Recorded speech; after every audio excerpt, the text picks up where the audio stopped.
My name's Noah, I'm 27, and I've always been the quiet one in the family. Not shy, just observant. The one who stays behind after dinner to help with the dishes while the others are already on their third glass of wine in the living room.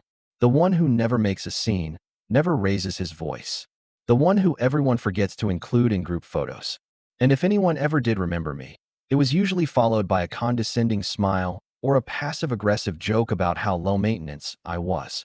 My family, especially my cousins, never really saw me as part of the pack. More like a stray that grandma insisted on feeding. Growing up, my cousin Alex was the golden boy. He could do no wrong in the eyes of my aunt and uncle. Always the loudest in the room, always center of attention. Then there was Marissa, his younger sister, who followed his lead like a shadow.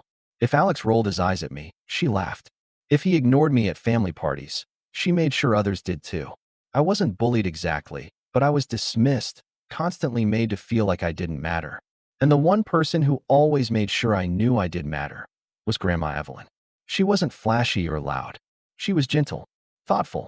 She kept hard candies in every pocket and knew how to make every grandchild feel special. Well, everyone except Alex and Marissa.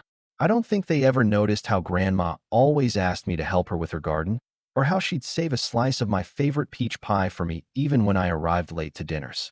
She and I had this quiet bond, built on unspoken understanding.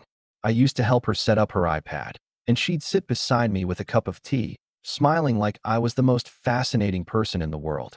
When I moved out at 19 to start a small graphic design business, she was the only one who took it seriously. Everyone else called it a hobby, even after I landed my first major client. Grandma, though, she framed one of my posters and hung it in her hallway. When she passed, it felt like the ground shifted beneath me. It wasn't just grief. It was this deep, hollow ache that made everything else in life feel off. Like the one person who actually saw me was gone. The funeral was set for a Thursday morning, in the town where Grandma had lived for over 40 years. I took the week off work, booked a nearby Airbnb, and packed my best suit. The same one I wore to my first gallery opening. The one Grandma had flown 2 hours to attend even though she hated airports. I got there early, like always, expecting things to be a little chaotic. But I wasn't prepared for what came next. I was standing outside the funeral home when the limo pulled up. It was sleek, black, the kind that whispers wealth. I watched as Alex stepped out first, looking like he'd just come from a board meeting. Sharp jawline, perfect hair, crisp navy suit. Marissa followed, dabbing at her dry eyes with a tissue that I'm pretty sure was more for show than anything else. A few other family members trailed behind. My aunt, my uncle, even my dad, who had divorced my mom years ago and only resurfaced for big family events. I waved. No one waved back. Then I noticed there was one spot left in the limo. Just one. Alex glanced at me, then turned to Marissa and muttered something. She smirked. I took a step forward. Is there room? Alex didn't even flinch. There's no room in the limo, he said casually, already climbing back inside. You should probably just grab an Uber or something. And just like that, the door shut. They drove off, without so much as a backward glance. I stood there for a few seconds, my hand still half raised, like I hadn't quite accepted what had just happened. My first instinct was to laugh, because really, who does that? Who leaves someone standing outside their own grandmother's funeral? But the laughter never came. Instead, I just lowered my arm, pulled out my phone, and ordered a ride. The driver arrived in 5 minutes. He didn't say much. I didn't either. Just stared out the window, letting the silence wrap around me like a cold wind. I arrived 20 minutes late. The service had already started. I slipped in quietly through the back, not making a sound. I didn't need to sit in the front row or even near the family. I just wanted to be there, to say goodbye. But even from where I sat, I could see the smug glances my cousins exchanged when they noticed me walking in alone. Marissa actually leaned over and whispered something to Alex that made him smirk. I didn't respond. I didn't even look at them.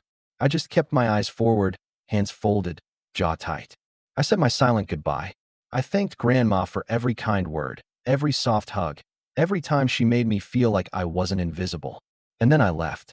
That evening, I skipped the family reception. No one texted to ask where I was. Not that I expected them to. I ordered takeout back at the Airbnb, watched one of Grandma's favorite movies on my laptop, The Sound of Music, and stared at the glowing screen long after the credits rolled. I thought about the will, which was scheduled to be read a few days later at Grandma's attorney's office. I wasn't expecting much. Maybe a small keepsake, a letter, maybe even nothing. Just something to hold on to. A part of her. But what happened at that meeting? It changed everything. The reading of the will was scheduled for Monday morning, 3 days after the funeral. The attorney's office was in this old building downtown with worn red brick and gold-lettered signage that looked like it hadn't changed since the 70s. I got there early, again, and waited on the leather bench in the hallway, scrolling through old photos of Grandma on my phone. Most were from random Sundays at her house, her in her sun hat, holding a tray of lemonade or laughing while pointing at something out of frame. It hit me all over again that she was really gone. Around 10:03, the rest of the family arrived, late as always. They came in loud, laughing, chatting, like they were meeting for brunch instead of their mothers while reading. Alex strolled in first, wearing aviator sunglasses indoors and talking on his phone about some crazy deal at work. Marissa trailed behind, fiddling with her nails, and their parents, my aunt and uncle, looked as smug and relaxed as ever.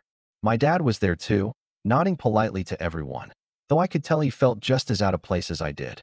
When they saw me, the talking dulled for a second. Just a second.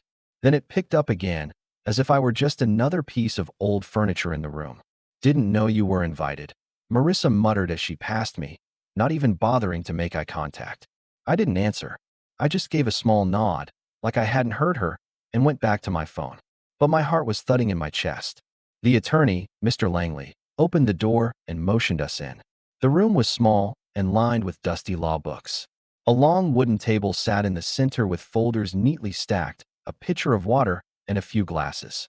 We all took our seats, me at the far end, near the window. Mr. Langley was an older gentleman with a slow, deliberate way of speaking. "Thank you all for coming. Evelyn's final wishes were very specific, and I intend to honor them exactly as written." He opened a manila folder and began reading. The first part was standard. A few donations to charities she'd supported. Her church. A small scholarship fund for young women studying horticulture. Then it turned personal. "To my daughter Helen," Mr. Langley read, referring to my aunt. "I leave my collection of antique teacups and the china cabinet they're housed in." Helen looked disappointed. "Just the teacups?" she whispered. "To my son George, my dad. I leave the bronze clock from the fireplace mantel and my collection of first edition mystery novels." Dad blinked, surprised. "Wow, she knew I loved those." "To my grandson Alexander," Mr. Langley continued. "I leave the contents of the wine cellar and my gardening tools." Alex sat back with a faint chuckle. "The wine cellar? Nice. Grandma always had good taste." "To my granddaughter Marissa, I leave my jewelry box and the costume jewelry inside." Marissa blinked. "Wait, just costume jewelry? That's got to be a mistake." Mr. Langley didn't respond.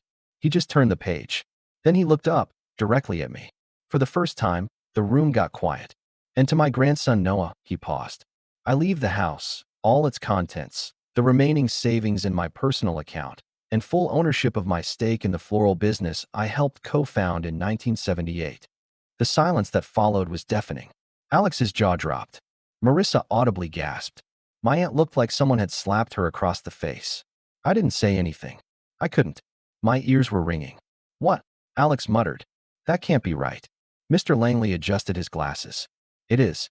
I was present when she wrote it, and a witness as she signed it." Marissa's voice shot up an octave. "You're telling me he gets the house? He gets the savings? What about the antiques? The stocks? The actual jewelry?" "I assure you," Mr. Langley said calmly, "this was all intentional." Evelyn was very clear. I could feel the heat of their eyes on me. The tension in the room coiled like a spring. "But why him?" my aunt snapped, finally breaking the stunned silence. "He barely came to family events. He was always off in his little bubble. He's not even close with the rest of us." Mr. Langley glanced at me, then back at the paper. "There's a note she asked me to read aloud. Would you all like to hear it?" Everyone fell silent again. No one wanted to say yes, but they didn't say no either. Mr. Langley cleared his throat and read. "To those who are confused by my choices, the people who showed me love quietly, without fanfare, are the ones who meant the most. This isn't about duty. This is about presence, about kindness, about loyalty that asks for nothing in return. I don't owe anyone an explanation, but I've given one anyway." That last line landed like a punch to the gut. My aunt's face turned a deep shade of red. Alex just shook his head in disbelief, like it couldn't possibly be true. Marissa mumbled something under her breath that I couldn't quite catch. I stayed silent. No gloating. No smug look. I just sat there, staring out the window. It should have ended there. But of course it didn't. Because some people, when they lose control, they scramble to get it back. Over the next few days, the masks started slipping. The text came first. From Marissa. Hey. So obviously things were a bit tense at the will reading. Just wanted to say no hard feelings, smiley face. If you ever want to do brunch, I'm free this week. Then my aunt. We should talk. About the house. You're young. You probably don't want to be burdened with all the maintenance. Maybe we could help take it off your hands. Even Alex tried. Hey man. No idea why Grandma did that, but it's cool. If you're thinking of selling, let me know. I've got some connections. I didn't respond to any of them. But they didn't take silence as an answer. That's when the manipulation started. They came to the house uninvited, under the guise of helping clean up. Marissa claimed she was there to organize Grandma's jewelry, even though most of it was already gone. Alex walked into the wine cellar like it belonged to him. My aunt started boxing up furniture without asking me a thing. When I told them they needed to stop, politely, at first, they acted confused. Hurt. Like I was the one being unreasonable. I just thought you wouldn't mind, my aunt said, arms crossed. It's not like you were ever close to the family. Alex added, you really gonna keep all this stuff for yourself? Doesn't feel very Grandma Evelyn, if you ask me. And for the first time in my life, I looked him square in the eyes and didn't look away. I could feel something shifting inside me. Something slow, heavy, not anger, something colder. I didn't argue. I didn't raise my voice. But I did start locking the doors. What they didn't realize was that Grandma left me more than just her house. She left me something they didn't even know existed.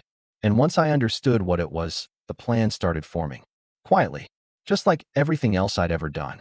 And when I was ready, they were going to feel everything they'd made me swallow for the last 20 years. The next few weeks were tense, but manageable, until the betrayal hit me square in the chest like a brick I never saw coming. I kept my distance from them, like always. After the will reading, I'd made it clear, without saying a word, that the house, the assets, everything Grandma left me, it wasn't up for discussion. I didn't flaunt anything. I didn't change the locks with a flourish or parade around like I'd won something. I just quietly lived in the house, tended to Grandma's plants, updated a few things in the living room, and worked remotely from her sunroom, which overlooked the garden I used to help her with as a kid. But behind my back, the whispering had started. It began subtly. I got a letter from the Homeowners Association, some complaint about unauthorized renovations.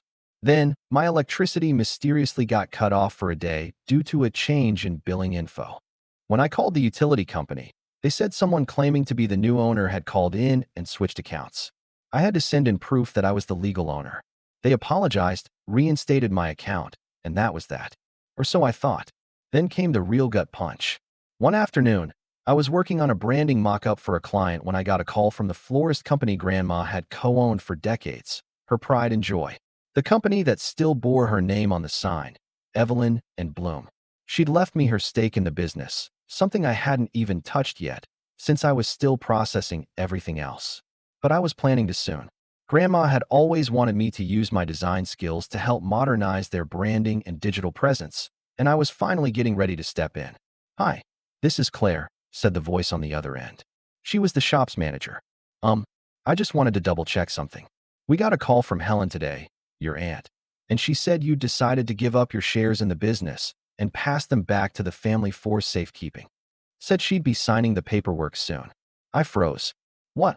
She said it was your decision, Claire repeated, sounding hesitant. She showed us a scanned email from your address. It looked a little odd, honestly. Didn't really sound like you. So I figured I'd just confirm directly. I immediately opened my email. There it was. A sent message, dated 2 days ago, supposedly from me. To whom it may concern, I, Noah Morgan, hereby relinquish all shares and rights to the Evelyn and Bloom floral business, effective immediately. My Aunt Helen will be acting on my behalf regarding all future matters.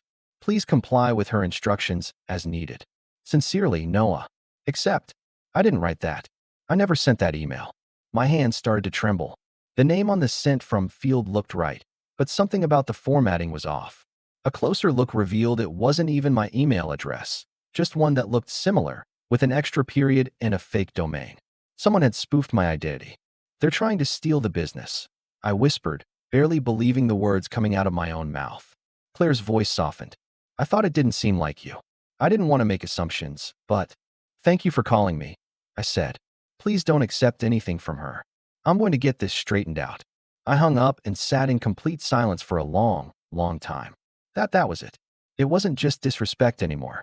This wasn't about a limo or being left out of group chats or smirks behind my back. This was theft. It was identity fraud. It was crossing a line so blatant, so vicious, that it made my stomach turn. My own family had tried to forge my consent to steal what Grandma had trusted me with. Something she built from the ground up. Something she passed on with intention. And the worst part? They probably didn't think I'd fight back. They'd seen me as silent for so long. The kid in the corner. The easy target. The one they could walk over like a doormat and expect a polite nod in return. But that version of me, he died the day they shut that limo door in my face. I forwarded the fake email to a lawyer the next morning.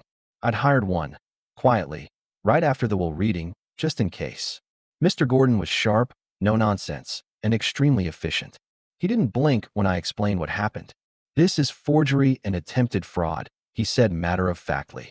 You have full rights over that stake, and this email stunt is a clear violation. What do? We file a cease and desist. And if they push harder, we escalate. But first, I want you to gather anything else that might help us. Any signs that they've tried to undermine your inheritance. Keep a record. We'll be ready. And just like that, a fire started burning in me. Not rage. Not vengeance. Clarity. They had tried to erase me from Grandma's legacy. They had underestimated the quiet one. And now? Now I was going to make sure that every fake smile, every manipulative scheme, every behind-the-back betrayal would come to light. Not with shouting. Not with drama. With precision. With undeniable proof. And with a plan so clean, they wouldn't even see it coming until the very end. Because Grandma didn't raise a fool. She raised a quiet storm. And the storm was just beginning. After that call with the florist and the meeting with my lawyer, I thought I was prepared for anything else they might throw at me. But when people are desperate, when they feel power slipping from their hands, they don't get smarter. They get reckless. The first real blow came the next weekend. It was early Saturday morning, and I was out on the back porch with a mug of coffee, watching the dew roll off the garden leaves. Grandma's garden. It was still full of late blooms, and I'd been keeping it just like she liked it. Colorful, soft, quiet. It was the only place that still felt like her. Then my phone buzzed. Blocked number. I normally let those go to voicemail, but something in me said to pick it up. A woman's voice. Shaky. Is this Noah Morgan? Yes. Who's calling? This is Janet from First National Bank. I'm calling to confirm some account activity that flagged our system. We've had multiple attempts to withdraw large sums from an account under your name. We've frozen the account for your protection, but we'll need to verify your identity in person. I blinked, sitting up. Wait, my savings account. Yes, sir. 2 withdrawal attempts within the last 48 hours. One was flagged as unusual. The other nearly went through, but was stopped due to a name mismatch on the signature. My stomach dropped. I barely touched that account. It was Grandma's final savings, the one she left me in the will. I hadn't even used it yet, not a single cent. I haven't authorized any withdrawals, I said slowly. Not one. She gave me a location, one of the local branches, and the name on the attempted withdrawal, Helen Morgan. My aunt. My own flesh and blood had not only tried to steal my business share behind my back. Now she was literally trying to drain Grandma's savings, the money she left for me. Not for a joint account, not for the family, for me. I didn't say a word after the call. I didn't throw my mug or scream into a pillow. I just sat there for a long time, until the coffee went cold in my hand and the sun moved higher in the sky. That was the lowest I'd felt in years. Not because of the money, but because I realized, fully realized, that these people, the ones who called themselves family, saw me as nothing more than a resource to be siphoned off until I was dry. And once they were done, they'd move on, probably back to pretending I didn't exist. I wasn't even a person to them, just a will-reading mistake they wanted to correct. I couldn't even bring myself to tell my dad. He hadn't spoken up during the will reading. He hadn't defended me when they barged into Grandma's house or started boxing up furniture.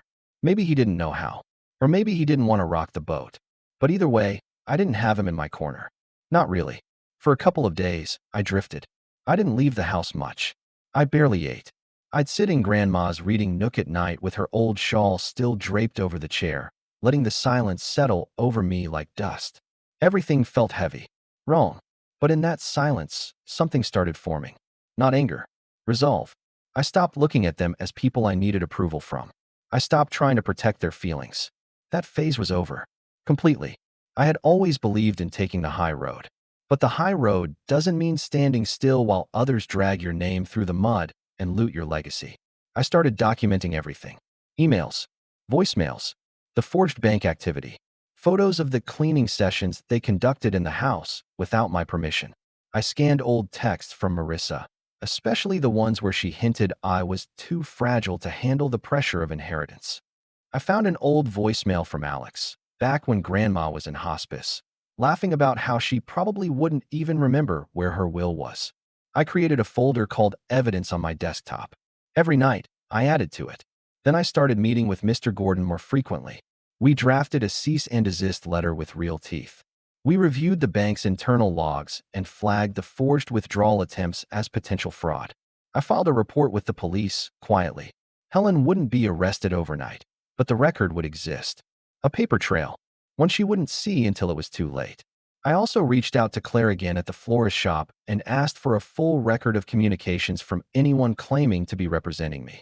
She sent over a folder full of suspicious emails from Helen, from a burner account pretending to be me, even one from Marissa asking to make updates to the payroll structure.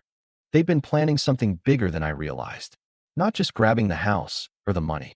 They were trying to erase me entirely and reinstall themselves as the rightful heirs to everything Grandma had left. I still hadn't told them I knew. I still smiled in the family group chat, which suddenly added me again, when Helen posted a photo of some cousin's baby. I still answered texts from Marissa with polite, short replies. I let them believe they were getting away with it, because if they thought I was clueless, they wouldn't see what was coming. And that was the only thing keeping me afloat through that pit of silence, isolation, and slow brewing betrayal. The knowledge that I wasn't powerless. The knowledge that Grandma had left me more than just stuff. She'd left me trust. And I was finally about to show them what happens when the quiet one stops staying quiet. Something shifted the moment I let go of the idea that I owed them kindness. I wasn't raised to be spiteful. Grandma had always said, "Don't fight fire with fire. Build something so bright they can't ignore it." I used to think that meant staying small and polite. But now, I understood what she really meant. Power doesn't come from pleasing people. It comes from owning who you are without apology. So that's what I did. The first step? The house. I made it my own. Not in a loud, flashy way, no marble countertops or massive renovations. Just quiet, deliberate upgrades. I took down the old wallpaper in the foyer and replaced it with a deep blue shade that made the space feel warmer. I fixed the loose floorboards myself. Replaced Grandma's flickering porch light with a soft amber lantern she would have loved. Every evening, I lit it as the sun set, like a quiet signal to myself that I belonged here now. This wasn't just a house I inherited. It was home. Then came the business. Claire and I met over coffee. She'd been running the day-to-day of Evelyn and Bloom since before Grandma got sick, and she was good. Really good. Smart, detail-oriented, no patience for drama. She'd been skeptical when Grandma first said I'd be taking over her share, but after what Helen pulled, Claire was firmly in my corner. "I want to update the brand," I told her during that first meeting. "Website, social, logo, everything. Same heart, new face." She grinned.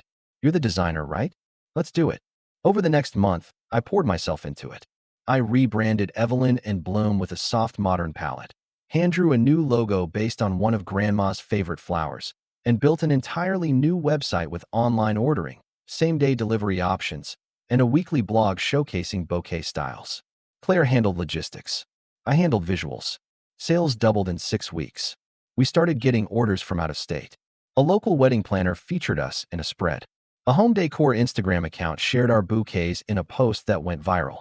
I kept it quiet. No big announcements to the family. No smug updates. I just did the work. And as my confidence grew, so did my distance from them. I didn't go to the next family barbecue. I sent a polite text, "Hope it goes well. I'm buried in a design deadline." When my aunt posted a photo of a new car with a caption about spoiling yourself when you've earned it, I didn't bite. I already knew she was panicking. Her fraud case was moving slowly but steadily. The cease and desist we'd sent had shut her out of the business completely, and the bank was still investigating the forged withdrawal attempts. I kept it all quiet, legal, and airtight. The more silent I stayed, the more they unraveled. I heard through the grapevine, mostly Claire and a few mutuals, that Marissa was fuming about being cut off from Grandma's jewelry. She'd apparently tried to sell a few costume pieces she did get, only to be told at a pawn shop they were worthless. Alex, meanwhile, had tried to play nice again, sending texts like, "You always were the creative one, man. Knew you'd do well." I didn't respond. Let them feel the silence. I started walking differently, talking differently, not in some exaggerated way, just grounded. I wasn't chasing their approval anymore. I wasn't waiting for anyone to see me. I saw myself. I started booking higher-end clients again for my own design work. With the florist business doing well, I didn't need the extra money, but it felt good to build something again, to feel sharp, capable. I launched a small online store selling botanical-themed art prints. They sold out in a week. I donated a portion of the profits to Grandma's old church, quietly, under her name. The next time I visited the cemetery, I brought a fresh arrangement of lilies, her favorite, and placed them gently by her stone. I sat on the bench nearby and told her everything. About the new brand, about the growth, about how Claire was doing, about the porch light and the garden and the way the morning sun hit the kitchen window now. "I'm okay," I said softly, brushing some dust off her name. "You didn't make a mistake." And I knew. Deep down, she already knew that.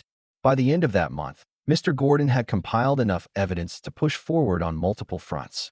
He advised patience. The legal process moved slow, but steady. And I was fine with that, because I wasn't in a rush. I had something they didn't. Peace. They had houses filled with tension, social media filled with fake smiles, credit cards filled with purchases they couldn't afford, trying to prove something to people who didn't care. I had a home. I had a business. I had me. And quietly, steadily, I was building the kind of life they could never take away, because it wasn't handed to me by status or noise. It was earned in silence. But power like that, it doesn't stay invisible forever. Sooner or later, they were going to find out just how far I'd come. And when they did, well, they wouldn't be the ones holding the cards anymore. It happened on a Tuesday. Claire and I were finalizing the quarterly inventory for Evelyn and Bloom, sitting in the office above the shop.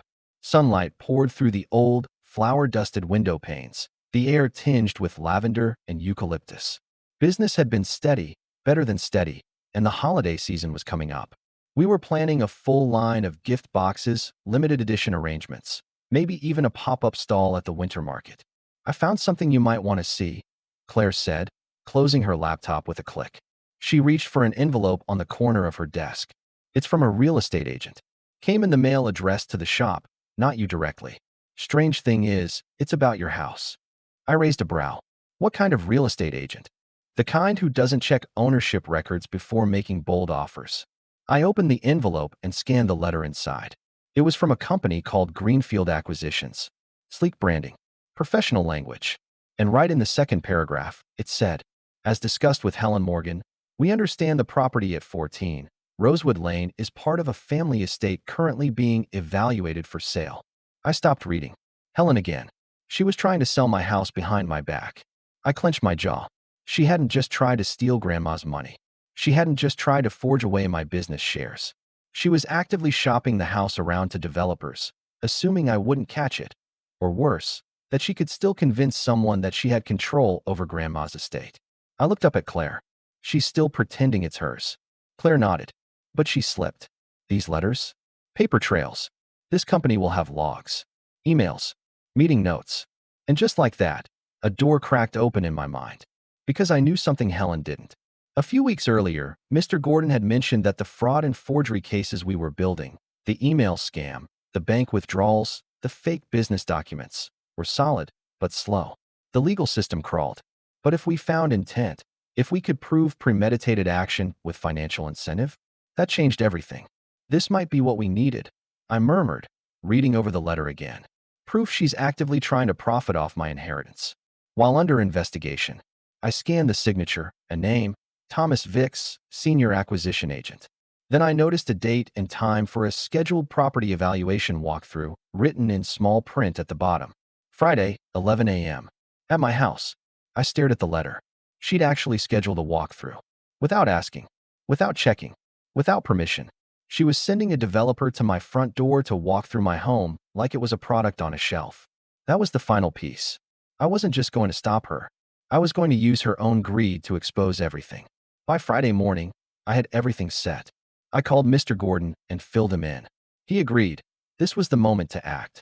He drafted a legal notice confirming my sole ownership of the property and advising any third party they were being misled if they entered under false pretenses. I printed it and placed a copy on the front door, just in case. But I didn't cancel the walkthrough. I wanted them to show up. Let them see who actually lived there. Let them realize they'd been dealing with a liar. At 10:55, I brewed a fresh pot of coffee and set out a plate of store-bought pastries. Grandma always said if you're going to make a point, be polite. It unsettles people more. At 11:02, a black BMW pulled into the driveway. Out stepped a sharply dressed man in a tailored gray coat, leather folder under one arm. He looked around, a little confused, then knocked on the door. I opened it with a smile. Mr. Vicks, I presume? He blinked. Yes. Is Helen? No Helen today, I said, motioning for him to step inside. You're speaking with the owner. Noah Morgan. He paused. His mouth opened slightly, then closed. I apologize. I was told. I know what you were told, I said calmly, offering him coffee. But it was a lie. This house was legally passed to me. Helen has no authority over it. And if you check your records, you'll notice she's not even on the title. He didn't take the coffee. Just stood there, clearly uncomfortable. That's not great news for your company, I imagine. I added. Especially if you've already started negotiating. He fumbled to open his folder, probably to check the documents or salvage some part of the meeting. That's when I handed him my folder, the one Mr. Gordon prepared, complete with notarized proof of inheritance, the cease and desist order filed against Helen, and the pending fraud reports. I'd suggest speaking with your legal department, I said, tone still polite. You might want to reconsider doing business with someone currently under investigation for attempted estate fraud. He didn't stay long after that. I watched from the window as he made a hurried call the moment he reached his car. Probably to Helen. Good. Let her panic. That evening, I went back through the logs of everything she'd done since Grandma passed. The visits, the messages, the sneaky paperwork. It was all in the folder now. All time-stamped. But now I had external proof. Companies she'd lied to, people she'd misled, actions she couldn't walk back. And I wasn't stopping there. Because I'd also learned something else. Something she definitely didn't know. Grandma had been sitting on undeveloped land, a little parcel behind the house, technically part of the same property. Almost useless for decades. But now, the city was expanding. Developers were offering serious money for nearby lots. I found a note from Grandma tucked in one of her gardening journals. This land will be valuable someday. If you get it, don't sell it fast. Wait until they come to you. They were already starting to. 3 different offers had come through since I'd inherited the house. And I was going to wait. I wasn't just sitting on a nice home and a thriving business. I was sitting on leverage. And if Helen and the rest of them wanted to keep digging their hole deeper, I'd let them. Because now, I had everything I needed. The documents, the witnesses, the motive, and the timing. They thought they were playing chess. But I was playing checkmate in slow motion. And the next move was mine. The call came a week later. Mr. Morgan? It was Mr. Gordon, my attorney. We've got what we need. If you're ready to move forward, I'd say now's the time. I was ready. For months, I'd endured the manipulation, the faked emails, the stolen bank info, the attempted hijacking of Grandma's business, the effort to sell my home, my inheritance, right out from under me. And I had said nothing. I'd smiled, nodded, played the quiet one. But I wasn't quiet anymore. It began with a single letter, sent by certified mail to Helen's home address. Marissa got one too. So did Alex. Inside was a formal legal notice outlining their actions: fraud, identity misrepresentation, attempted theft, harassment, and unauthorized interference with an estate. All backed by documentation. All signed and notarized by Gordon's firm. It wasn't a threat. It was a warning. One last chance to walk away before things got ugly. They didn't walk away. Instead, Helen called me. I let it ring twice, then picked up. Noah, she started, voice sharp and breathless. What exactly do you think you're doing? I didn't say anything at first. Just let the silence do the talking. Are you seriously going through with this? She snapped. You're going to ruin our entire family over some misunderstanding. Is that what you call it now? I asked quietly. Trying to forge my name, steal from my accounts, lie to real estate developers, and replace my email identity. All a misunderstanding? I was trying to protect the estate. That house. Grandma's things, they weren't meant for you. You were barely around. I almost laughed. The irony. That's funny. She seemed to think otherwise. Her voice changed then, from anger to desperation. Look, if you go through with this, you're going to drag the family through court. You think you're ready for that? All that attention? You're not built for this. And maybe she was right. The old me wasn't. But the me she created with her cruelty? He was built exactly for this. I don't need to drag anything, I said calmly. All I have to do is let the truth come out. The rest will happen on its own. Then I hung up. The next day, Mr. Gordon filed the first formal complaint, fraud and attempted theft related to the forged business emails. He'd secured statements from Claire, dated screenshots, and metadata from the spoofed messages. The florist's financial team submitted a letter confirming the attempted payroll manipulation. Within 2 days, Helen's access to any business-related accounts was locked down permanently. Her email address was blacklisted. A notice was sent to every supplier, vendor, and partner she had previously reached out to under false pretenses. Professionally, of course, with a neutral tone. But it was clear. She was done. Next came the banking fraud. The forged withdrawal attempts weren't just unethical, they were illegal. And thanks to the flagged transactions and the bank's internal records, we had timestamps, voice logs, and identity mismatches all tied directly to her. The police had already filed an incident report weeks ago. Now, they had what they needed to move forward. A detective contacted me for a follow-up. "Do you want to press charges?" he asked. I didn't answer right away. Then I remembered all the nights I sat on the porch alone. The limo driving away without me. The silence in the group chats. The smirks. The fake brunch invites. The way they tried to erase me from Grandma's legacy like I was a stain they needed to scrub off. "Yes," I said. "I want to press charges." The house was next. The real estate company, Greenfield Acquisitions, was more than willing to cooperate once they realized they'd been misled. Mr. Vicks, the man who visited my home, submitted a formal affidavit describing the interaction and Helen's false claims. Turns out she'd already provided them with a fake signed letter of intent to sell. They were furious. Their lawyers contacted Gordon and offered full documentation in exchange for not pursuing legal recourse against them for negligence. We agreed. That gave us the smoking gun, intent to sell property she did not own, using forged documentation. And finally, the public fallout. I didn't mean to make it public. I never wanted that. But news like this doesn't stay quiet in small towns. When the fraud charges were filed and the shop started getting questions from customers, Claire made the call. "We should say something," she said. "Not the dirty details. Just enough to clarify who's running things now." So I wrote a statement. It was brief. Following an internal audit and review of recent events, Evelyn and Bloom is now fully under the direction of Noah Morgan, grandson of Evelyn herself. All previous management outside this role has been removed due to unauthorized actions. We appreciate your continued support and look forward to serving the community with the same heart Grandma Evelyn always brought to her work. It was shared on our website and quietly posted on social media. Marissa commented within 2 hours. "Wow. Petty much." I didn't respond. But our customer count jumped by 15% that weekend. Alex, meanwhile, tried to be clever. He posted a photo of a new wine bottle with the caption, "Funny how some people think silence equals weakness." I blocked him. Let him scream into the void. The last thing I did, the cherry on top, was visit the county office and finalize the parcel registration on the land behind Grandma's house. Remember the one she said to wait on? It had recently been rezoned for mixed-use development. I met with a small architectural firm that offered to lease it, not buy it, and build a greenhouse cafe there. They offered a generous long-term contract with profit sharing. Grandma would have loved it. I signed the deal. Then I took the first check they issued and walked it straight to the bank. Not $1 came from their world. Everything I had, everything I was building, it came from me, and from the one person who truly believed in me from the start. They didn't see it coming, because they never saw me at all. And now, they couldn't look away. The fallout wasn't loud. There were no courtroom showdowns or teary-eyed apologies. It was quieter than that, more surgical. The way truth often is when it's armed with patience, documentation, and the right attorney. The fraud charges against Helen were officially filed 2 weeks after the final affidavit came in from Greenfield Acquisitions. Attempted financial fraud, forgery, and impersonation.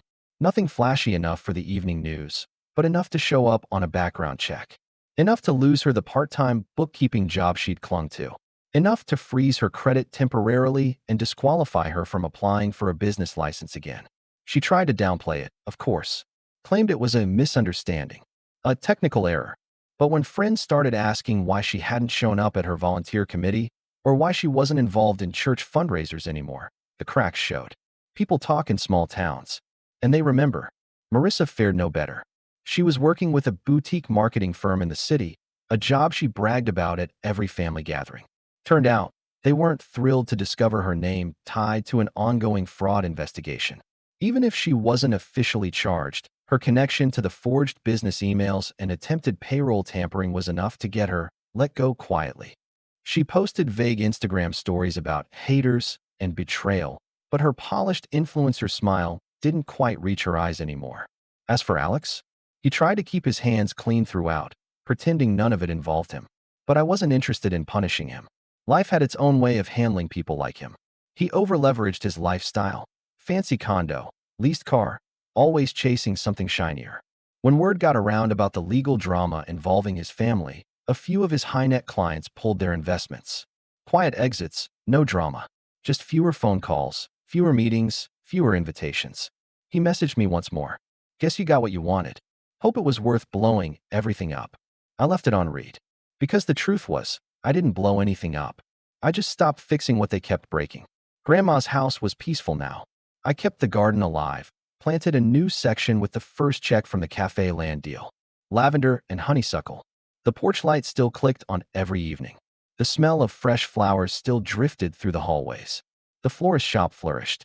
Claire got a well-deserved raise. We hired 2 more part-time employees to help with the holiday rush. We hosted our first community workshop, wreath making and cider, and people lined up outside. Someone brought a photo of Grandma, printed out from an old newspaper article. They placed it on the counter with a small candle. She'd be proud, Claire said, watching the flame flicker. I nodded, feeling the weight of that truth settle in my chest. Grandma didn't just leave me things. She left me faith in myself, and no one could steal that. Weeks later, I got a formal letter from the bank. The fraud case was closed, and Helen's name was officially flagged across multiple institutions. They enclosed a copy of the report for my records, a neat file of printed lies turned into truth. I placed it in a drawer, locked it, and then I did something simple. I went to the closet, pulled out the suit I wore to Grandma's funeral, the one I'd worn alone after being left behind by a limo filled with people who now couldn't look me in the eye, and I took it to the tailor. Got it properly fitted, cleaned, pressed, because that chapter was over. And the next time they saw me, it would be on my terms, at my pace, in my name. They thought cutting me out of a limo would be the end of me, but it was the beginning. And when the will was read, and they all turned to me in stunned silence, waiting for a reaction, I didn't say a word. I just smiled.